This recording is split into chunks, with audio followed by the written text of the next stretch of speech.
recebi acho que umas 5 ou 6 ligações de pessoas: pastor, eu estava lendo aqui, chegou aqui num ponto, eu não estou entendendo, me explica. Com todo prazer, né? Eu parei e expliquei. Porque é isso, a leitura bíblica vai trazer às vezes dúvida para a gente, mas a gente está num corpo para aprender um com o outro. E é isso que a gente precisa ver no avivamento. Vou voltar para a Bíblia. A igreja precisa voltar para a Bíblia, porque a igreja precisa voltar para a pregação do Evangelho. E hoje você vai aprender com o pastor Cláudio a respeito disso aqui, amém? Eu quero chamar o pastor Cláudio aqui. Eu queria que você, como igreja, abençoasse a vida dele, né? O pastor Cláudio tem sido, né, nosso companheiro já há muitos anos de ministério, né? Foi meu aluno no seminário. A gente vai preparando a vida dele, né, para ser um grande pastor, ajudando, mas quem vai fazer dele um grande pastor não sou eu, né? É o Senhor Jesus. Ele que, né, vai agir sobre a vida dele, e a unção hoje, né, de Deus, que ele vai ministrar essa palavra. Amém? Amém. Então levanta tuas mãos e abençoa a vida dele. Pai, em nome de Jesus, nós oramos, Senhor, pelo nosso irmão Cláudio, Senhor, pastor também desta igreja, Senhor, que pastoreia a área de evangelismo. Que hoje, Senhor, ele seja usado poderosamente na pregação do Evangelho, Senhor, para trazer, Senhor, de volta, Senhor, o avivamento na pregação do Evangelho, Senhor, Pai querido. Obrigado, Deus Pai, pela vida dele, Senhor, pela vida da sua família. Nós oramos, Senhor, pela Rose, Senhor, mulher fiel, Senhor, idônea, que tem estado ao lado e apoiando o ministério do seu marido, Deus Pai. Em nome de Jesus, sustenta o Senhor, Pai querido. Pai, que hoje ele seja usado aqui para a honra, louvor do teu nome, Senhor, e que nós saiamos daqui hoje edificados pela pregação da palavra. Em nome de Jesus Cristo. Amém. Amém. Glória a Deus.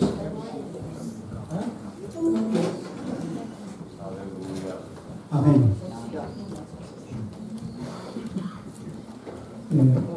Eu vou repetir as palavras de Paulo, né? É com temor e tremor que a gente tem a responsabilidade e a preocupação de expor a palavra.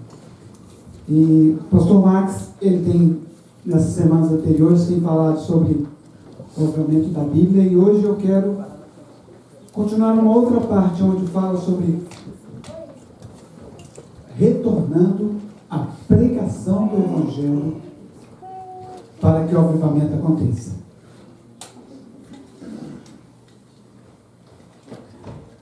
Retornando para que a pregação do Evangelho para que aconteça. Eu queria convidar os irmãos que abrissem as suas Bíblias em 1 Coríntios 2. Nós vamos estar lendo os 5 primeiros versículos. 1 Coríntios, capítulo 2.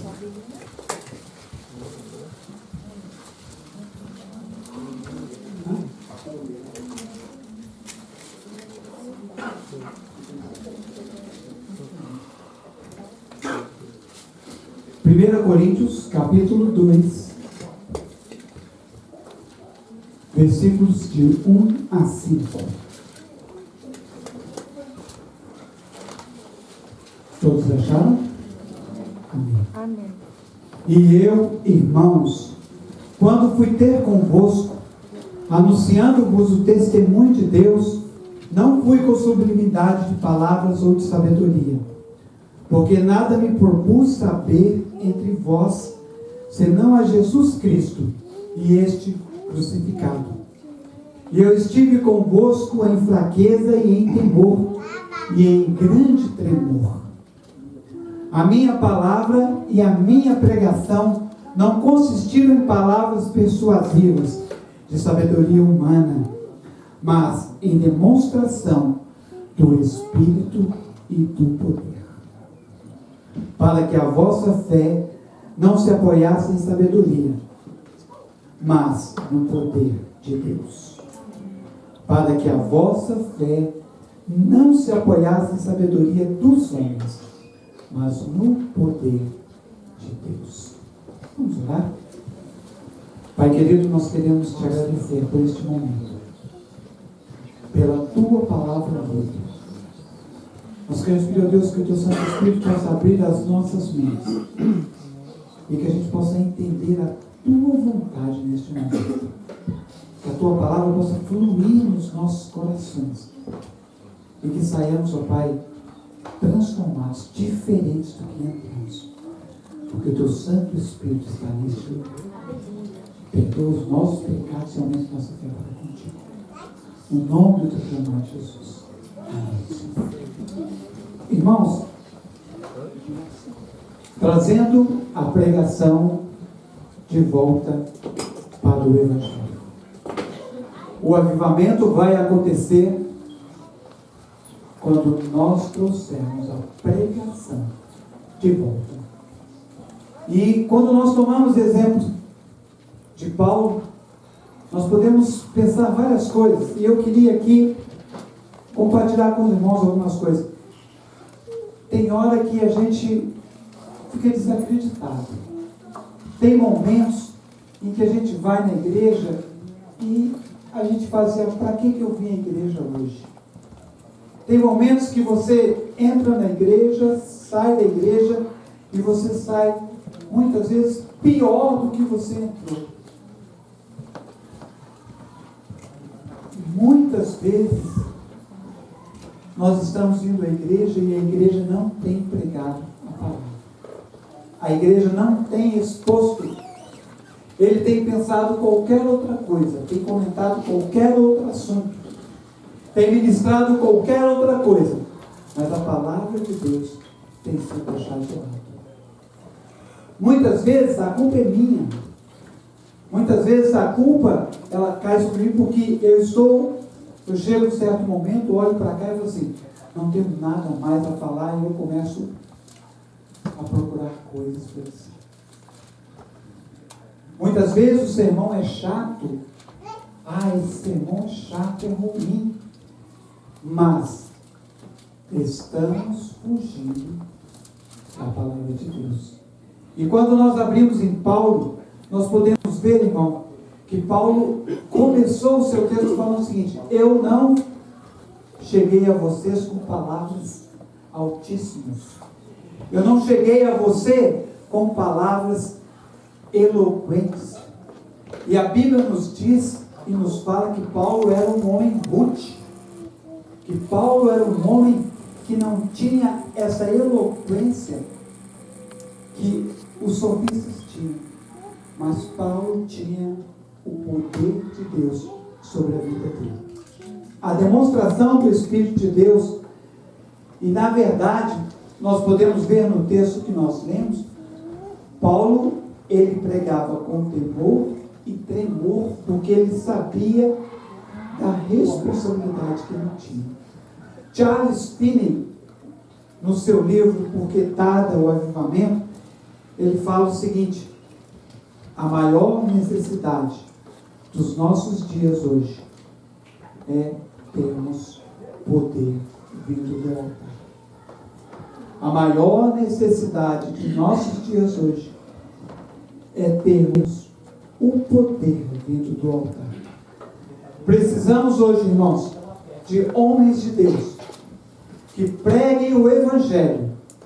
Não aquele que fica ocupando o tempo ou tomando o tempo dos irmãos, mas aquele que pregue a palavra de Deus, que vai transformar as nossas vidas, que vai fazer diferença e vai fazer com que nós possamos ir lá fora e colocar em prática o que temos aprendido aqui. E hoje eu queria dizer aos irmãos e queria compartilhar com os irmãos algumas coisas. E eu queria convidar os irmãos a abrir a sua Bíblia em Marcos, capítulo 1, versículo 14.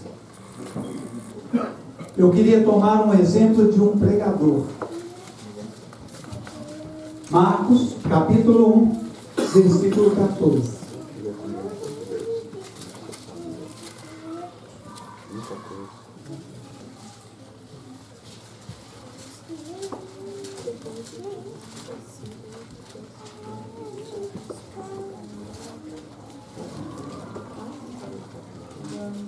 Quem abriu pode ler?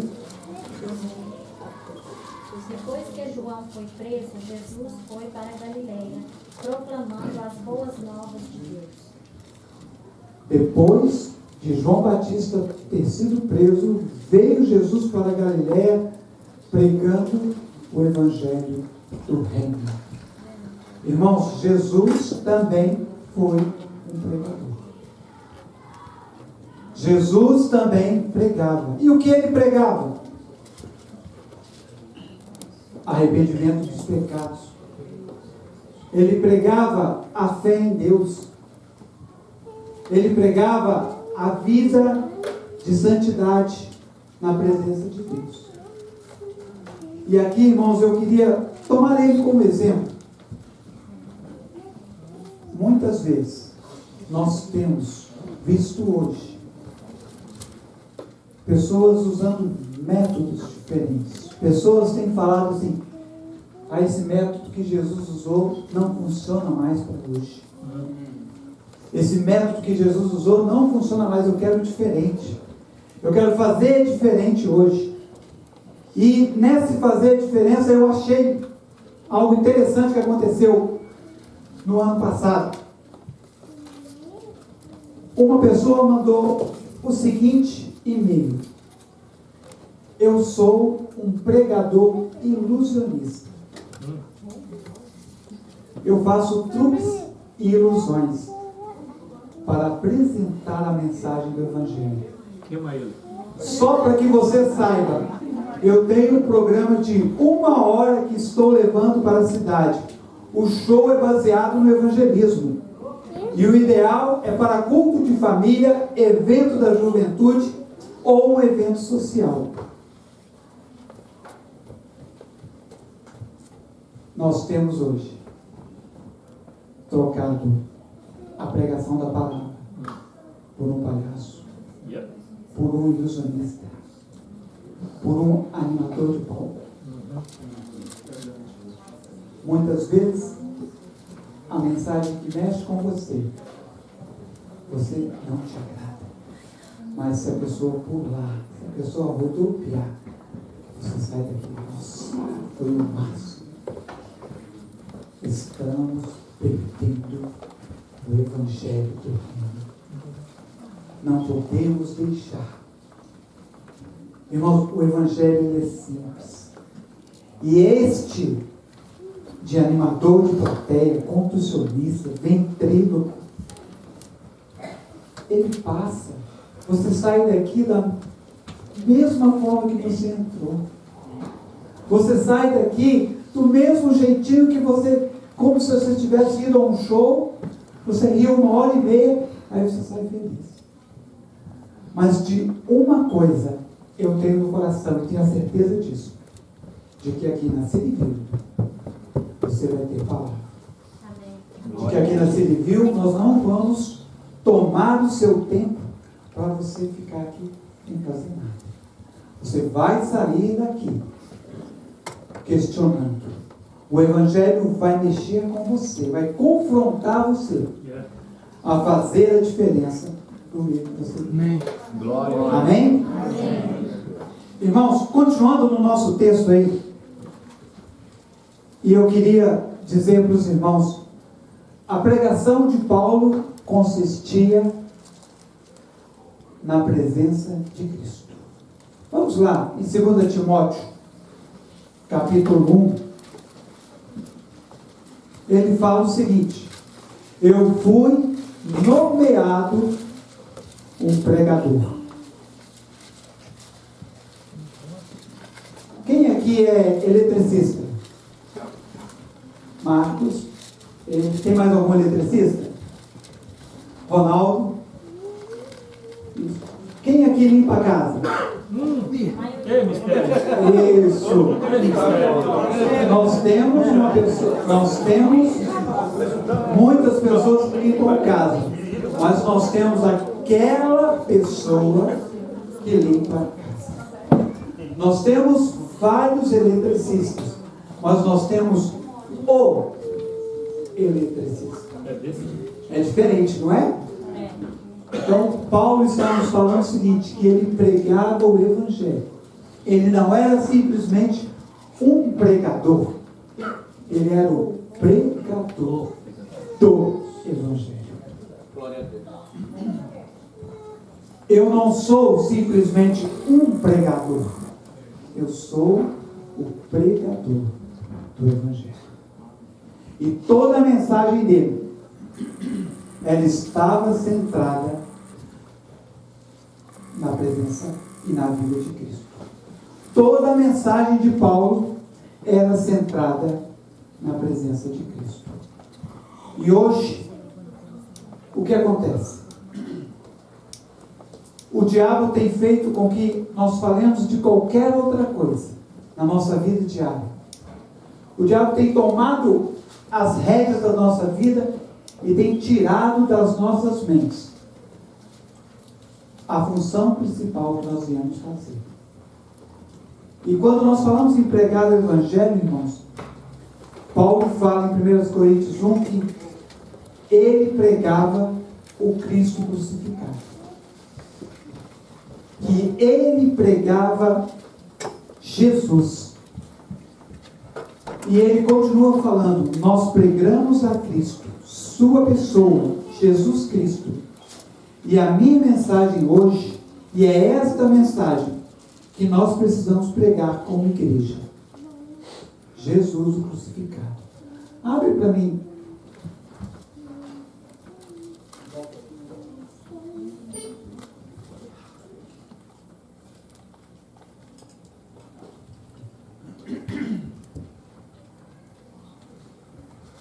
Hoje nós, como igreja, precisamos ter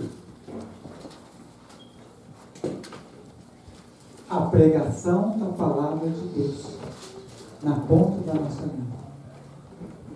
E essa pregação não é uma pregação de encher linguiça, mas é a presença de Deus na sua vida. E nós vamos estudar agora, nós vamos ver rapidamente como consistia essa pregação de Paulo.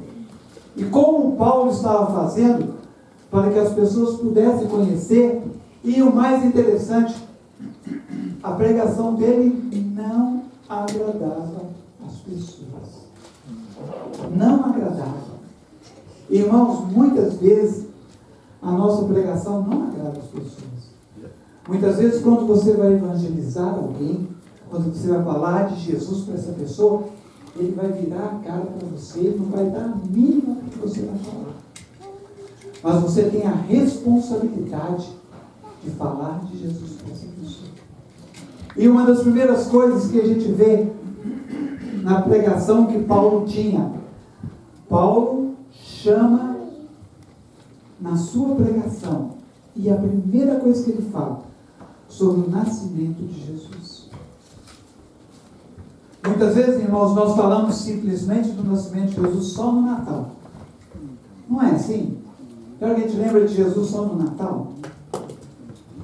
E a gente via que Paulo começava a mensagem dele falando assim, sobre o nascimento de Jesus. Primeira coisa que ele fazia, Jesus não nasceu de uma forma normal. Ele nasceu por uma concepção virginal, mas ele foi concebido pelo Espírito Santo de Deus. Já pensaram bem? Vamos voltar aqui às irmãs, né? 13, 14, 15 anos aí, um anjo chegaria para você e falaria assim, você vai ser mãe. Você ia descabelar. Ainda mais você com 13 anos, a sociedade iria ficar doida. Imaginem bem, um anjo chegou para Maria e falou para ela, você vai ser mãe. E o anjo, até o anjo foi difícil explicar para ela como é que ela seria mãe. E quando nós pregamos o Evangelho, irmãos, a primeira coisa que a gente precisa falar para essa pessoa é que Jesus nasceu. E muitas vezes aí a pessoa vem e fala assim, mas Maria, ela é a mãe de Jesus, ela continuou virgem. Mas depois de Jesus ela teve outros filhos. Depois de Jesus ela continuou sendo uma mulher. E o nascimento de Jesus foi um nascimento indescritível. O nascimento de Jesus, ele foi um nascimento que mudou a sociedade, que mudou aquele mundo. José, quando descobriu, queria sair. Ele falou assim, olha, não vou ficar porque tem alguma coisa acontecendo. Até que o anjo falou para ele. Irmãos, quando estivermos evangelizando uma pessoa, se lembre que ele precisa saber que Jesus nasceu para cumprir o propósito de Deus para salvar. Jesus também, irmãos, tomou a forma de carne. Mas tá certo.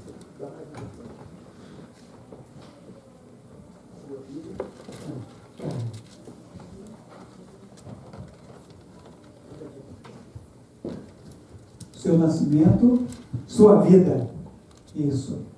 Jesus também viveu nesse mundo. E, irmãos, muitas vezes a gente fala assim, eu estou pecando porque eu não suportei esse pecado. Eu estou vivendo uma vida desregrada. Estou vivendo uma vida promíscua porque, eu é a carne. Jesus viveu essa vida aqui e foi um exemplo para a gente. Glória a Jesus. Não houve pecado. Não teve pecado algum. Irmãos, não justifica nós falarmos que estamos pecando porque nós vivemos na carne. Que o Espírito Santo de Deus habita nas nossas vidas. Nós estamos brincando com algo muito sério.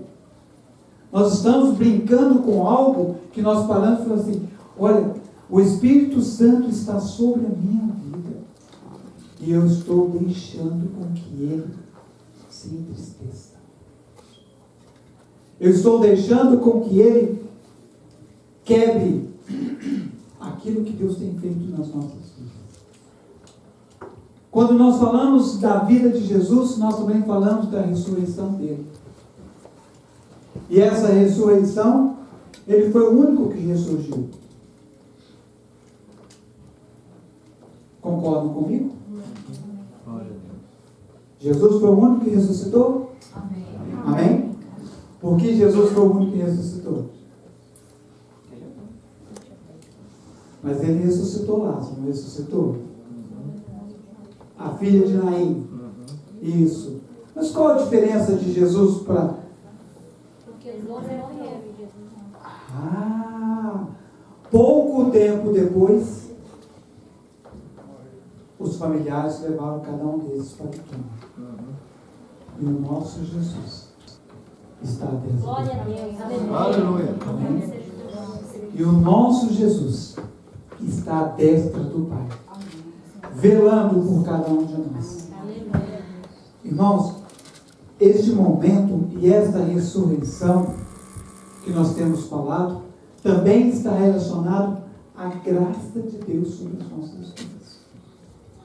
O plano que Deus teve para trazer Jesus, para viver essa vida, para ressuscitar, foi porque Ele ama a mim e ama você. Amém.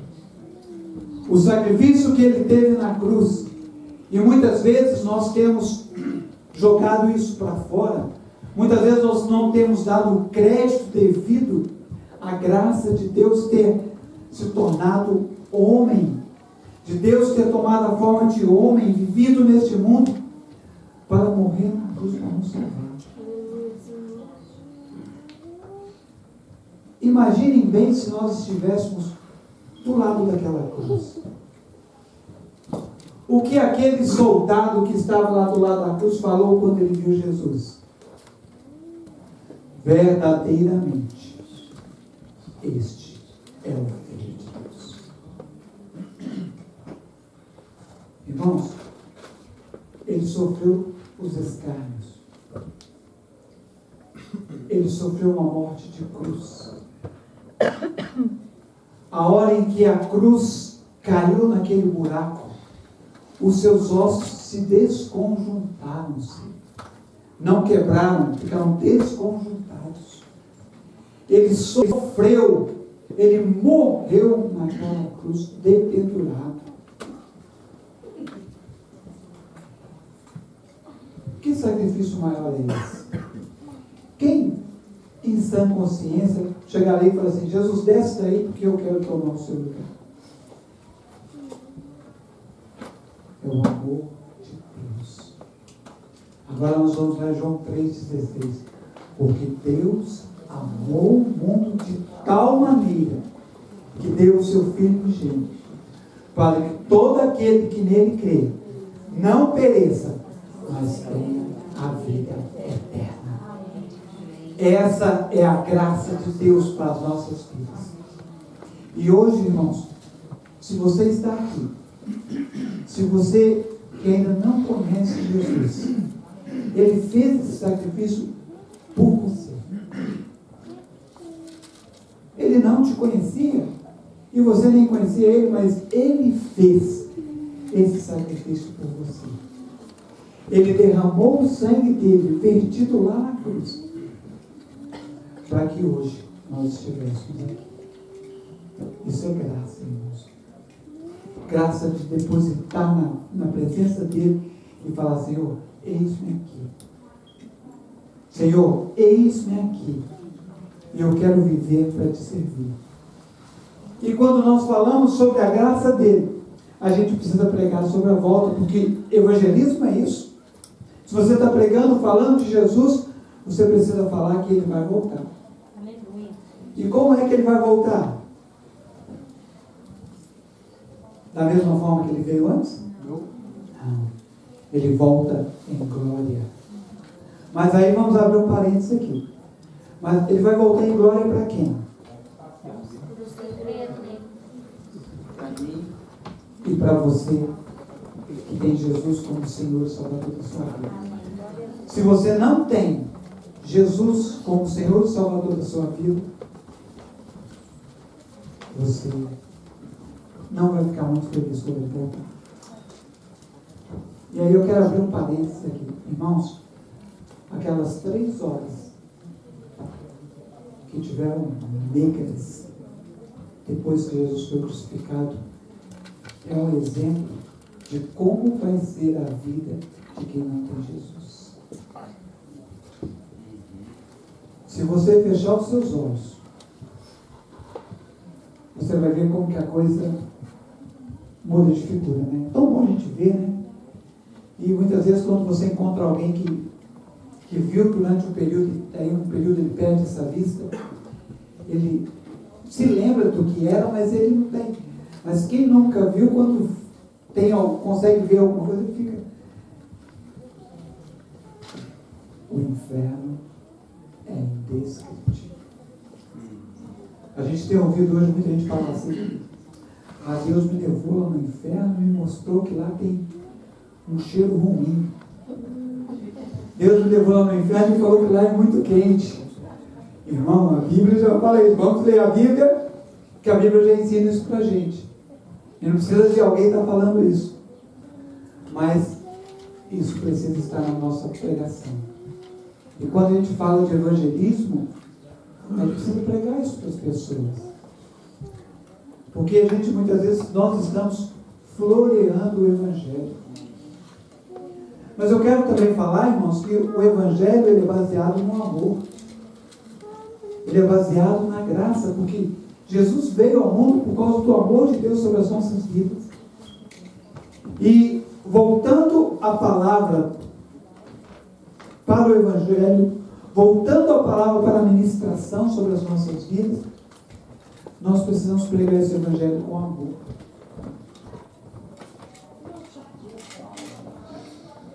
Não quero ser pessimista, mas se entrássemos ali alguém, um homem vestido de mulher, de batom, de cabelo bem escovado, a Elbia, você é cabeleireira, né? A Elbia escovou bem lá e tá, ele entra todo bonito ali, muita gente iria olhar.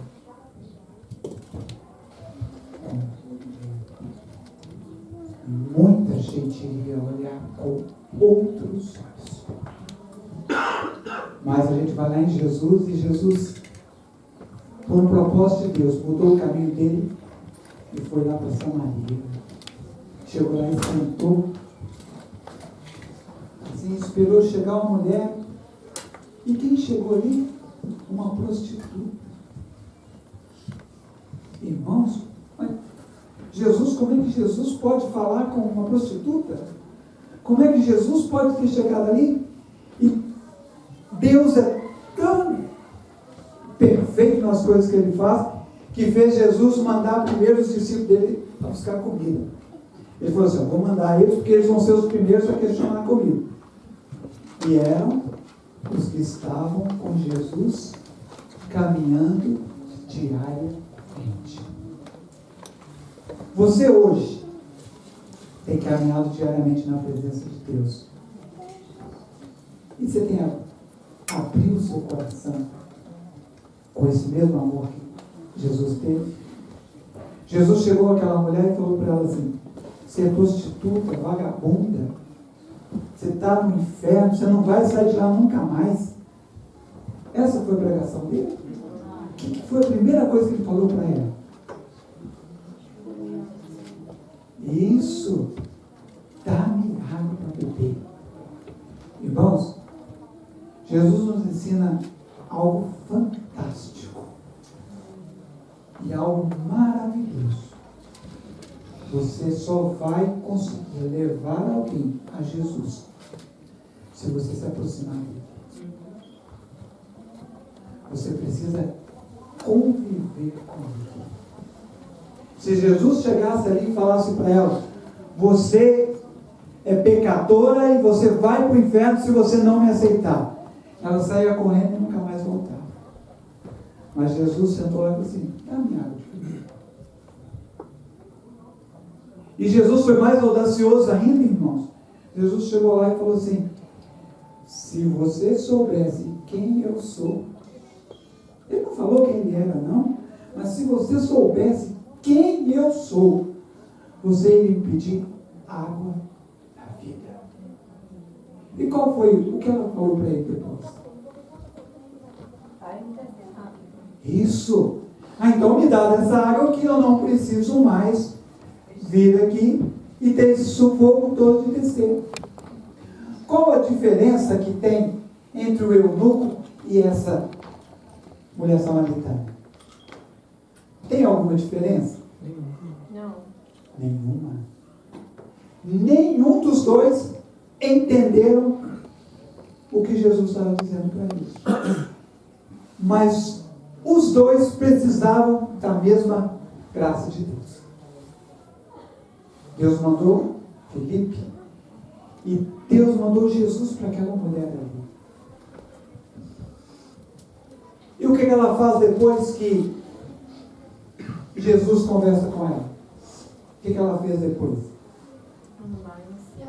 Isso. Ela foi embora e se tornou Missionária.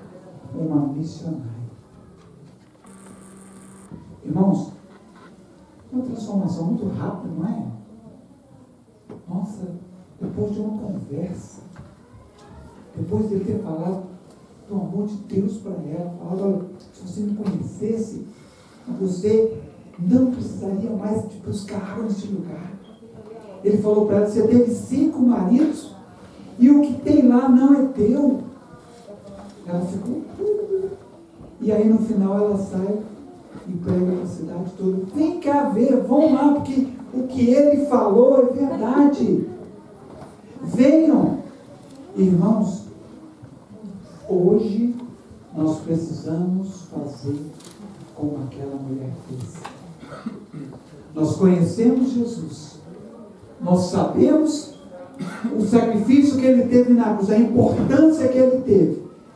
Mas nós temos ficado com as nossas bocas fechadas e não temos levado nosso evangelho adiante. O nosso vizinho que mora de porta a porta com a gente, muitas vezes não sabe que a gente serve um Deus verdadeiro. E eu não estou falando aqui para a gente colocar uma música alta lá, um louvor alto e ficar lá. Não estou falando disso não. Estou falando de você ser intencional e fazer com que ele conheça o Deus que você serve. Irmãos, muitas vezes nós esperamos que a gente convide. É assim que acontece 99% das vezes. Você chega lá, convida: eu queria convidar o Samuel.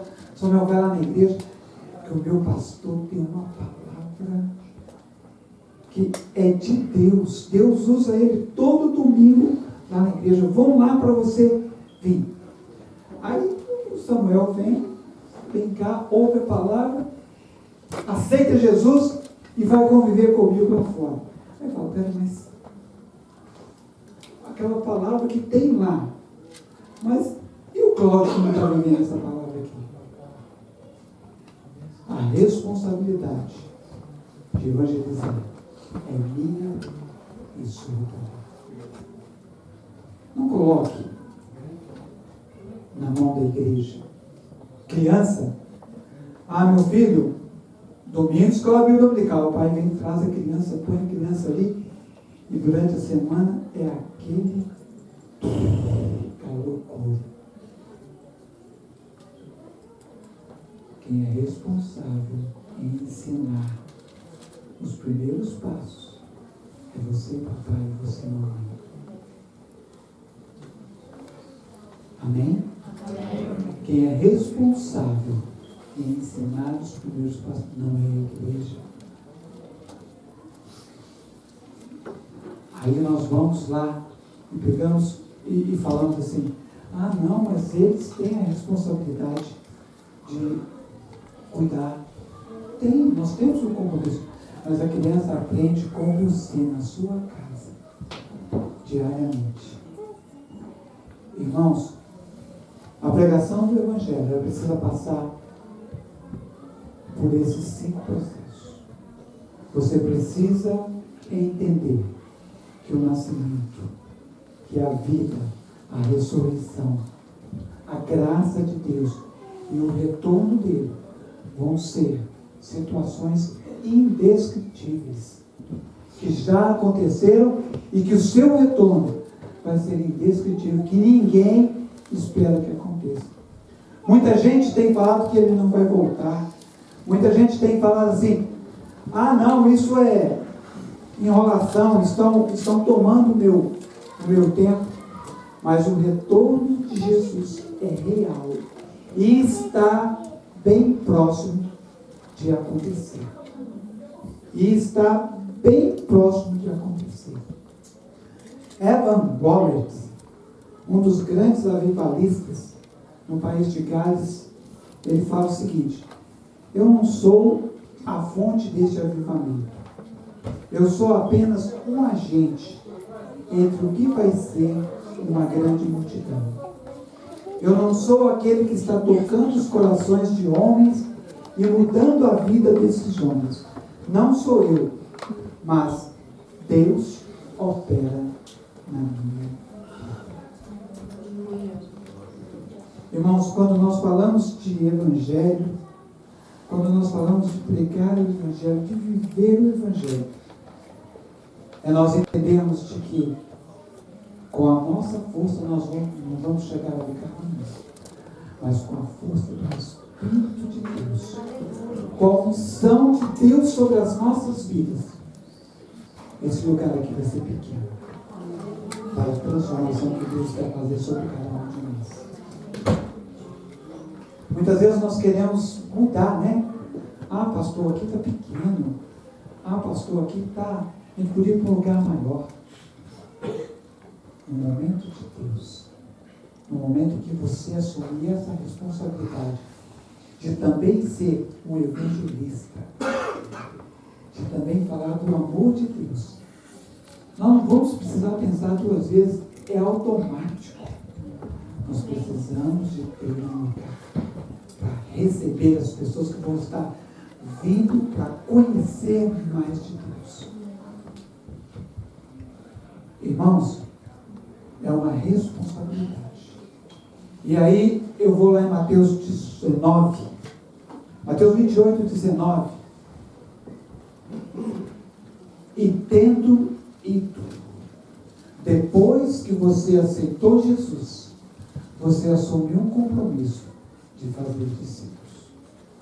E tendo ido, fazei discípulos. O que a Bíblia nos ensina, irmãos? Que a árvore que não deu fruto, o que eles fizeram com ela? Então, o que isso ensina para a gente?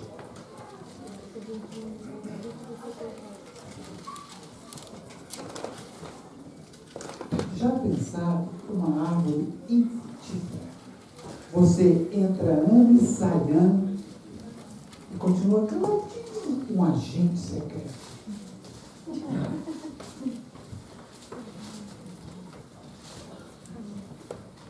Entra ano e sai ano com agente secreto.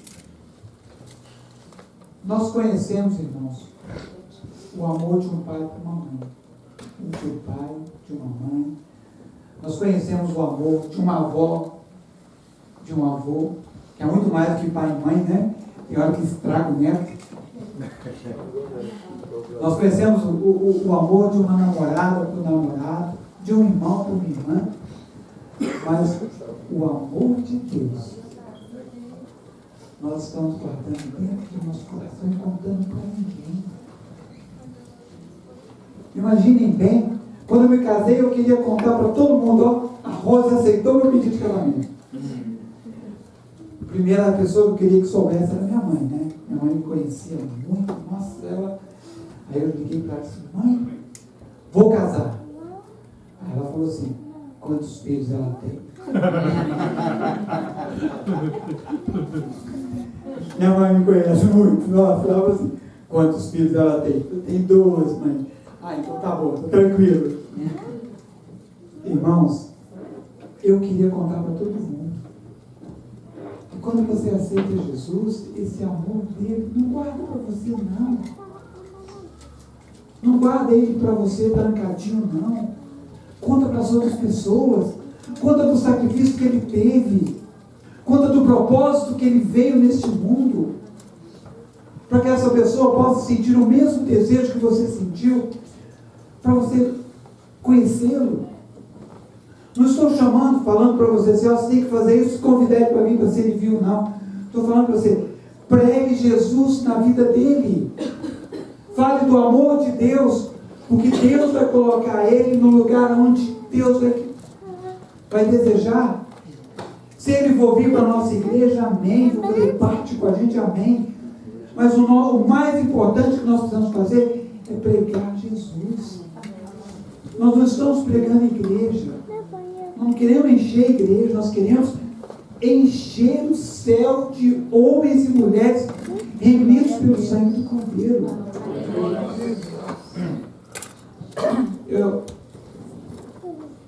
Tem coisa que a gente dá vontade de perguntar para Deus, né? E eu queria chegar no céu e falar assim, Deus, se eu puder ver, eu queria ver os meus irmãos. Aqueles irmãos que há muitos anos eu não tenho contato com eles, mas se eu puder ver, eu queria ver. Aqueles que você falou de Jesus, aqueles que você acompanhou, aqueles que você instruiu. Eu queria falar assim, Deus, será que eu posso? Mas muito triste seria se você chegasse lá e você ficasse sozinho. Imagina bem você não ter alguém para dizer, eu ajudei aquele irmão a seguir Jesus. Eu acompanhei. Eu trabalhei com aquele irmão. Foi um amor muito grande.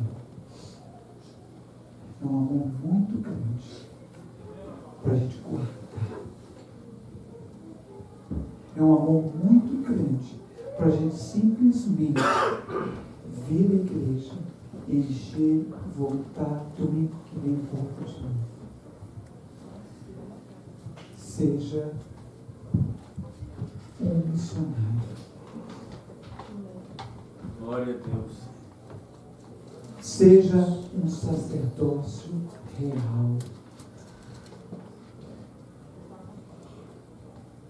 Seja um representante de Deus em Uruk. Que eles olhem para você e não vejam simplesmente assim, ah, é mais um. Não, é um. Ah, ele vai na igreja. Não, ele é a igreja. Você é a igreja. E as pessoas precisam ver essa igreja em você.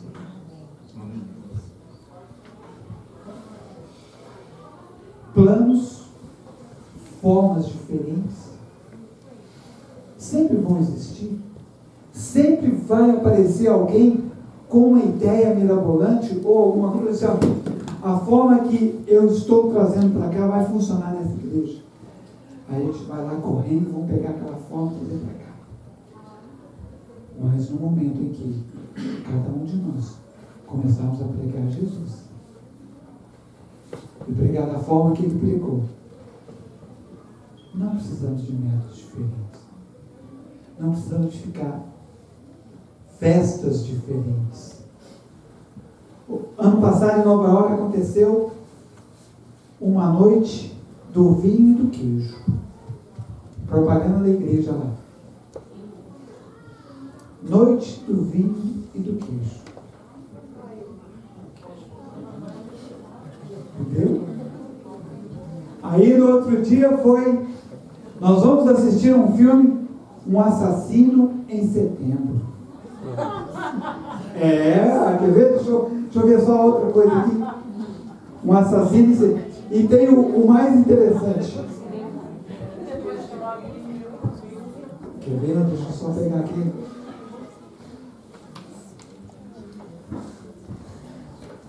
Um Assassino em Setembro e tem...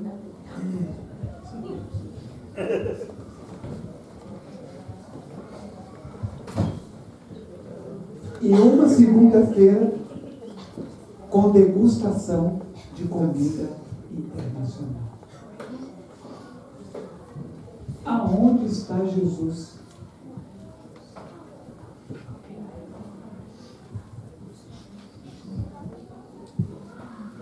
Irmãos, nós precisamos ter almoço, a gente precisa ter encontros, precisamos ter festa, mas nada disso tem que tomar o lugar de Jesus. Você precisa ser intencional com o seu vizinho em falar de Jesus para ele, mas você não pode deixar ele achar que você só vai convidar ele para comer na sua casa e vai ficar só nisso. Você precisa, além de convidar ele para almoçar na sua casa, a palavra para ele.